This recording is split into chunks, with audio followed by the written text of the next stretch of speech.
انسان اور ابلیس کی کھلم کھلا دشمنی تو اسی دن سے ہی شروع ہو گئی تھی کہ جب اللہ رب العزت نے آدم خلیفۃ الارض کے منصب پر فائز کیا۔ ابلیس اپنے طاغوتی لشکر کے ساتھ مختلف ادوار میں انسان کو نیچا دکھاتا رہا، لیکن اس کو سب سے بڑی کامیابی اس وقت نصیب ہوئی جب 1920 میں بالآخر خلافت عثمانیہ کا خاتمہ ہو گیا اور عملاً پوری دنیا پر طاغوت کی حکمرانی کا آغاز ہو گیا۔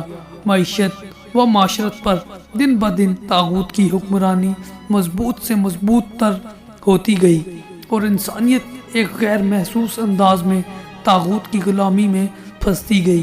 مسلمان ایک ملت سے ٹوٹ کر 57 ممالک میں بٹ کر کمزور سے کمزور تر ہوتے گئے اور طاغوت کی غلامی کو اپنے لیے بدنما داغ سمجھنے کی بجائے اسی کی معیشت اور معاشرت کو اپنانے میں فخر محسوس کرنے لگے۔ عملاً پوری دنیا میں ایک بھی اسلامی ملک آزاد نہ رہا اور نہ پوری دنیا کے ایک انچ پر اللہ کا نظام کا نفاذ باقی رہا۔ بلا شرک غیر طاغوت اس دنیا پر ملک العنان حکمرانی کر رہا ہے اور مستقبل قریب میں اس کی حکمرانی کو کوئی درپیش چیلنج بھی نظر نہیں آتا۔ ان ساری کامیابیوں کے باوجود بھی طاغوت ہمیشہ اس زمین سے دور ایک محفوظ ٹھکانے کی تلاش میں بے چین رہا ہے۔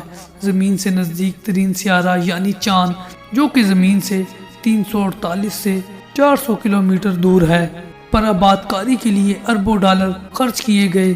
زمین سے نزدیک ترین سیارہ یعنی چاند، جو کہ زمین کے سب سے قریب ہے، اس پر بھی آباد کاری کے لیے اربوں ڈالر خرچ کیے گئے اور بالا آخر 20 جولائی 1969 کو انسان نے پہلی دفعہ چاند پر اترنے کا دعویٰ کر دیا۔ بہت وسائل برباد کیے گئے لیکن وہاں انسانی آباد کاری کے اسباب نہ مل سکے، لیکن یہ شیطانی طاقتیں ہر قیمت پر زمین سے دور ایک محفوظ ٹھکانے کی تلاش کے لیے بے چین رہتی ہیں۔ چاند کے بعد زمین سے نزدیک ترین دو ہی سیارے ہیں، وینس اور مارس۔ وینس جو کہ ہماری زمین سے 254.46 ملین کلومیٹر کے فاصلے پر ہے اور یہاں کا ٹمپریچر 4400 ڈگری ہے کہ جس میں انسان کی آباد کاری ممکن ہی نہیں۔ مارس ہی دوسرا اور آخری آپشن بچتا ہے جو کہ زمین سے 217.07 ملین کلومیٹر کے فاصلے پر ہے۔ یہاں کا ٹمپریچر 55 ڈگری ہے اور یہاں ہوا اور پانی کے اثرات بھی ملتے ہیں، چونکہ انٹارکٹیکا میں بھی ٹمپریچر 50 ڈگری تک گر جاتا ہے اور انسان اس ٹمپریچر سے مانوس ہے۔ یہاں کا سال 687 دن اور دن 24 گھنٹے 39 منٹ کا ہوتا ہے اور موسم کی کوئی تبدیلی کو بھی نوٹ نہیں کیا گیا، جو کہ کافی حد تک زمین کے ماحول سے مطابقت رکھتے ہیں۔ 20 جولائی 1976 کو تجرباتی طور پر انسان پہلی دفعہ مارس پر کچھ سامان کی لینڈنگ میں کامیاب ہو گیا۔ آج تقریباً 24 سال بعد نئی تجربات کی روشنی میں ناسا جو نئی ویڈیوز اور انفارمیشن ابھی شیئر کر رہا ہے، اس سے معلوم ہوتا ہے کہ در حقیقت یہ وہاں کچھ نہ کچھ بیس کیمپ بنانے میں کامیاب ہو چکے ہیں۔ اگر نہیں بھی ہوئے تو بہت جلد اس میں کامیاب ہو جائیں گے، کیونکہ احادیث رسول صلی اللہ علیہ وسلم سے ہمیں اسی کے اشارے ملتے ہیں۔ مارس تک پہنچنے کے لیے ابھی 8 سے 9 ماہ لگتے ہیں اور ایک ٹرپ پر تقریباً 4 ارب ڈالر کے قریب لاگت آتی ہے۔ اس میں ہارڈ ویئر کے اخراجات بھی شامل ہیں اور ان کا خیال ہے کہ اگلے فیز میں یہ 6 ماہ اور پھر 40 دن اور بعد میں اٹامک راکٹ کے ذریعے یہ اس سفر کو 14 دن کی مسافت میں کنٹرول کرنے میں کامیاب ہو جائیں گے۔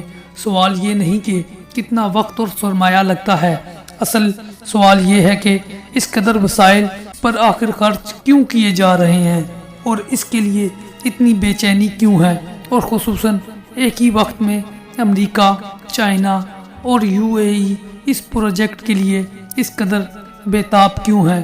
ان سب سوالوں کے لیے ہمیں حدیث رسول صلی اللہ علیہ وسلم سے رہنمائی لینی ہوگی۔ رسول اللہ صلی اللہ علیہ وسلم نے فرمایا کہ دجال کو سیدنا عیسیٰ مقام لد پر قتل کریں گے۔ جس وقت رسول اللہ صلی اللہ علیہ وسلم نے یہ فرمایا، اس وقت دنیا میں لد نام کا کوئی مقام نہ تھا۔ آج لد اسرائیل کے ایک شہر کا نام ہے۔ لد تل ابیب سے 24 کلومیٹر شمال مشرق اور یروشلم سے 45 کلومیٹر شمال مغرب میں واقع ہے۔ لد چند افراد پر مشتمل ایک چھوٹا لیکن اہمیت والا شہر ہے۔ لد کی اہمیت کا اندازہ اس بات سے بھی لگایا جا سکتا ہے کہ اس میں اسرائیل کا سب سے بڑا اور مصروف ایئرپورٹ واقع ہے، جس سے سالانہ تقریباً لاکھوں لوگ سفر کرتے ہیں، اور یہ اسرائیلی ایئر لائن ارکیہ کا ہب بھی ہے۔ اس ایئرپورٹ کا نام لد انٹرنیشنل ایئرپورٹ تھا کہ جس کو 1973 میں نام بدل کر اسرائیل کے پہلے وزیر اعظم بن گوریان کے نام پر رکھ دیا گیا۔ اس ایئرپورٹ پر اسرائیل کا واحد اسپیس اسٹیشن بھی قائم ہے۔ رسول اللہ صلی اللہ علیہ وسلم کے فرمان مبارک کے مطابق سیدنا عیسیٰ علیہ السلام دمشق کے مشرق میں مرکزی مسجد کے سفید مینار پر نازل ہوں گے۔ یہ وہ وقت ہوگا کہ جب دجال تمام مسلمانوں کو گھیرے ہوئے ہوگا کہ جن کی قیادت حضرت امام مہدی کر رہے ہوں گے، اور تمام مسلمان مسجد کے اندر محصور ہوں گے۔ سیدنا عیسیٰ علیہ السلام فجر کی نماز کے وقت نازل ہوں گے۔ سیدنا مہدی کی امامت میں نماز ادا کریں گے، مسجد کا دروازہ کھولنے کا حکم دیں گے تو دجال کو سامنے پائیں گے۔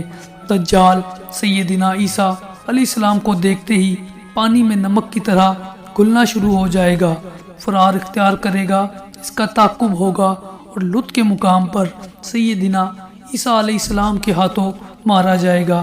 اب یہاں سب سے اہم سوال یہ پیدا ہوتا ہے کہ دجال تل ابیب اور یروشلم جیسے بڑوں شہروں کو چھوڑ کر صرف لد ہی کی طرف کیوں فرار اختیار کرے گا، جبکہ دمشق سے لد کا فاصلہ باقی دونوں شہروں کے مقابلے میں کچھ زیادہ ہی بنتا ہے۔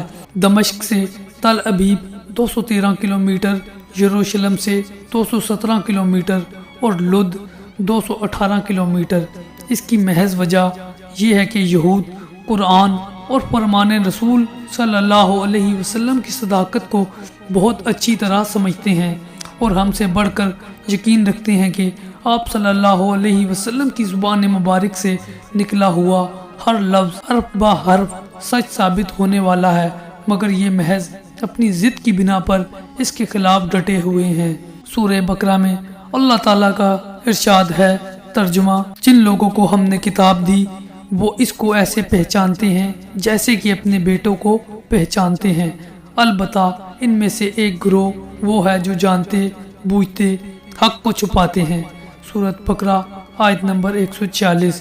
یہود آج دنیا اور اس کے تمام تر اسباب پر قابض ہو چکے ہیں، اور دجال کی سرپرستی میں عالمی حکومت کے اعلان کے لیے دجال کے منتظر ہیں۔ ان کی بے چینی اور جلد بازیوں سے ایسا معلوم ہوتا ہے کہ شاید دجال کی آمد اب زیادہ دور نہیں۔